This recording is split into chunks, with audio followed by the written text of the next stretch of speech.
good morning mga madam. Andito tayo ngayon sa Kabukiran. Dadaan tayo ay pupunta ng maaga sa ating trabaho.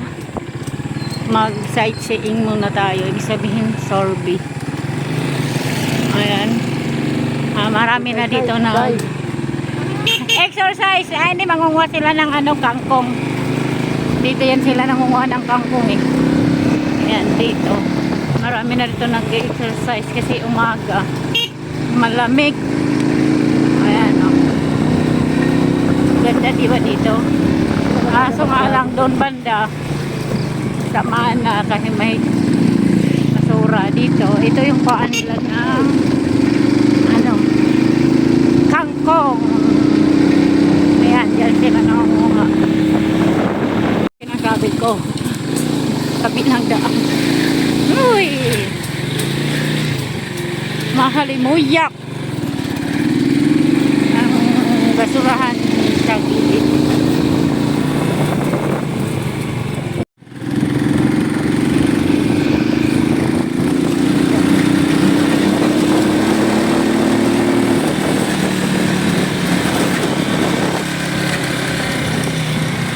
Walang gas? Wala ng gas. Pero puno yan. Pero ilang araw na kasi yan. Ha? Naubusan mo yung gas. Kaya humihinto-hinto kami. Kami sa sakit hinto-hinto. Aga pa kami naalalayan. Ayan.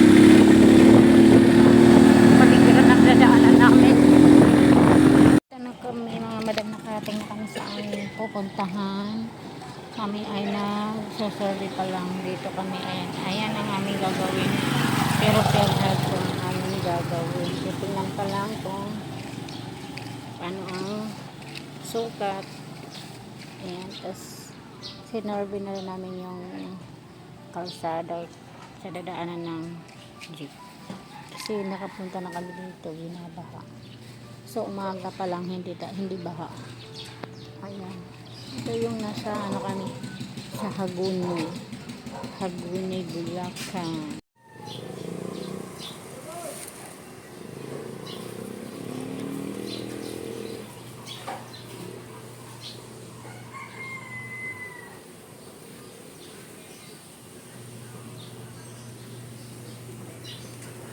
Kami mga madam, nandito kami pa. Oops, di ba kami nakarating sa bahay? Meron pa kami pupuntahan, bibili pa kami ng gamot ko, yung coffee kong mangustin, bibili pa kami. At saka ngayon ay magkakape muna kami dito sa Alphamart. Magkakape muna kami. Dahil maaga ang aming alis, nagutom kami. So, dito na kami sa loob ng Alpha. Mayroon ditong kape. Kaya magkakape kami. Ayan. Saan ka ba? Ayan. Bili lang kami ng kape. Kahit ano yung mayroon ba dyan tingi? May tingi ba dyan? Dito sa likod. Dyan ba? Kala ko dito. Sa iba naman pala yun. Ibang lagay. Kala ko doon banda. Dito ba? Walang tinging gatas.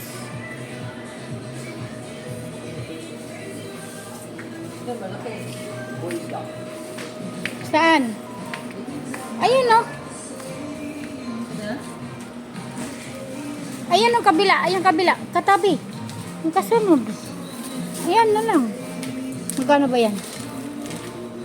Talaga kami mga ganun. Kapag kami ay bumiyahe, kami ay nagutom, magkakapi lang kami sa anumang store ang aming datnan.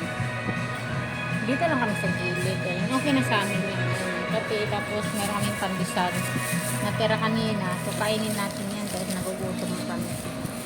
Sausaw natin yan sa gatas. Ako gatas, siya kape. Kasi alam nyo naman, bawal tayo sa kape. Kailangan natin puti lang. Dapat low fat ang ating gamitin. Kakambas ng panagutan. Ayan. Ang aga naming umalis mga madam. Mga tulog pa yung aking mga Ginakis sa bahay, di nila alam. Umalis kami. Pagising yung sigurado magugulat sila. Dahil wala yung mga magulang nila sa bahay. Pero safe naman yun sila dahil nakalak ang bahay. Kahit tulog, pagising nun, sigurado ang maliit ang mauna pagising. Gugulat, wala, wala ako dun, mama pa naman yung pagising. Mama, wala. Kasi, naghahanap buhay na kami ng maaga pa. Dilim pala, medyo madilim. Kami malis para maaga makauwi kasi nag-high tide doon.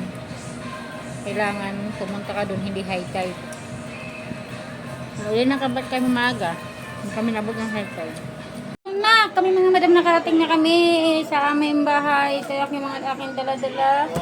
Saka meron din akong dalang ilaw. Hindi ko na pinakita yung pinuntahan namin. Bumili ako ng gamot ko, yung kape nga, aking ginagamit. Siyempre, ano yun eh, private charas. Ito yung aking nabili. Dalawa. Ang binili na namin kasi malakas ako dyan. Kasi kahit ako nakakain minsan ng ano, yung mayroong ano, mantika. Yan ang ginagawa kong iniinom ko, pinakape ko. So, hindi ko naramdaman yung sakit. Kaya kailangan, meron akong ganyan. So, mga madam, nakarating na kami sa bahay. Siyempre, gutom. Kasi nagkape lang kami doon. Kanina nga sa Alpha. Saglit lang kasi ang kape sa ating katawan. Kaya ginapay. Kaya kailangan natin ng kanin. So, bumili na lang din kami ng manok sa nadaanan. Ihawin lang namin para walang mantika at makakain din ako yung walang balat lang. So madam, thank you. Please pakiwatch sa aking YT channel. Please subscribe and share. Thank you and God bless.